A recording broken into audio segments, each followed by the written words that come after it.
like heel strike running, landing on your forefoot provides its own set of natural impact protections, such as a higher cadence, also known as step rate or step frequency, which is defined as the number of times that you step with your feet on the ground per second, whereby a higher cadence means that your feet step on the ground more times than if you ran with a lower cadence. This is precisely why foot strike pattern in running matters immensely, because there's clear evidence that when you land with a forefoot strike when you run, it automatically reduces overstriding by directly reducing knee extensibility, which results in a slightly bent knee at landing. The net effect of this particular landing configuration that you're seeing in this picture is the result of a higher cadence.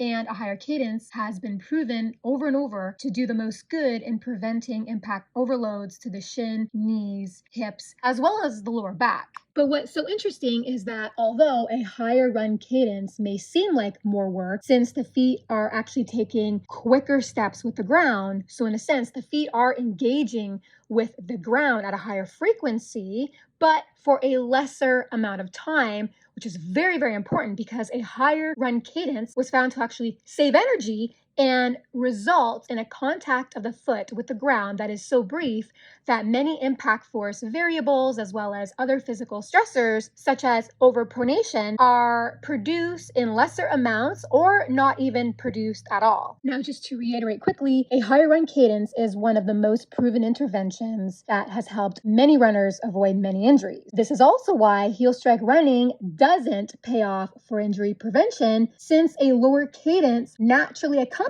a heel strike landing. More specifically, it's the heel to toe movement path of the foot that occurs after heel strike that causes the foot to make a longer line of travel with the ground. This essentially causes the foot to grapple longer with the ground, which in turn allows more time for the foot to shift away out of its neutral range and into extreme positions, also known as overpronation. So overpronation means the foot, or the back of the heel to be more specific, pushes out of its neutral range of tolerance and into straining positions during the stance phase of running, and the foot is more likely to wrestle with the ground in that manner in a heel strike landing, just because landing heel to toe causes a foot to unfortunately linger on the ground and grapple with the ground longer than it should as compared to a forefoot strike landing. In this illustration here, the further back you land on your heel, this causes the front of your foot to lift up more. When the forefoot is lifted up in the way that it's shown here, this is called increased dorsiflexion. So the more that this happens, the more that this landing configuration causes the knee joint to naturally extend and straighten out and lock out. The big problem here is that the foot ends up wrestling too much with the ground, which means it's a low cadence. And as a result, the foot is more likely to be pushed out of its neutral range of tolerance as compared with forefoot running, which naturally minimizes ground contact time, or it engages a higher cadence. What's worse is that it's well supported by the scientific literature, and the research links are below this video in the description box. It's well supported that a low cadence in heel strike running actually causes the leg's muscles and ligaments to work harder to try and stabilize the foot, putting you at a risk for an overuse or repetitive stress injury.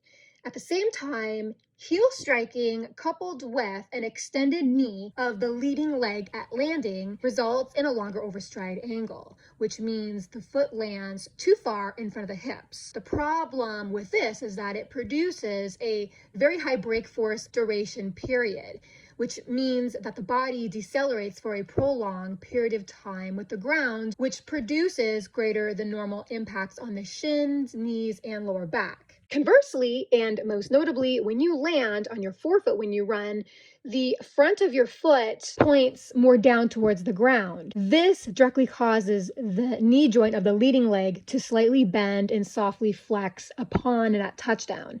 Now, the importance of this is that it helps close the distance between your initial foot strike position and your center of mass, which is your upper body. This not only minimizes braking, but it actually helps you gain more forward momentum with greater ease because it naturally increases cadence. Another reason how forefoot running naturally increases cadence is that the movement path of the foot travels forefoot to heel, the complete opposite line of travel as a heel strike landing. This forefoot to heel movement path of the foot removes a lot of the wasted travel out of your foot on the ground. The foot interfaces in a quicker way with the ground than it does in a heel strike landing. The main lesson here is that foot strike matters immensely in running, and that landing on your forefoot continues to prove itself as the sustainably safer way to run. Primary scientific research on impact mechanics concludes that the power of forefoot running is in its capacity to functionally improve